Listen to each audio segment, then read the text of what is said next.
Vsak petek ob 7:30 zjutraj se iBandovci in pevski zborček zberejo na vajah.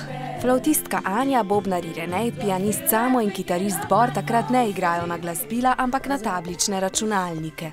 Vsi štirje hodijo v glasbeno šolo in se strinjajo, da glasbeno znanje za igranje na tablici ni nujno.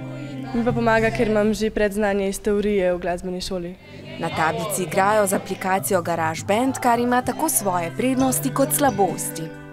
Rajši igram na iPad, tega, ker je lažji in imam vse bližje rokam, da lahko samo z eno roko igram.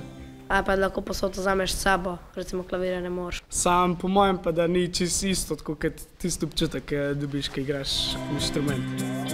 Pri glasbenem ustvarjanju jih usmerja učitelj angleščine, ki jim piše priredbe in pesmi. Učencem je blizu to sigurno zaradi tega, ker so visoko motivirani, plih zato, ker so ti iPadi toliko atraktivni za med mladimi. Najbolj pri srcu so mi pesmi, ki so avtorske od našega učitelja, ker so zelo dobro napisane, predvsem besedila.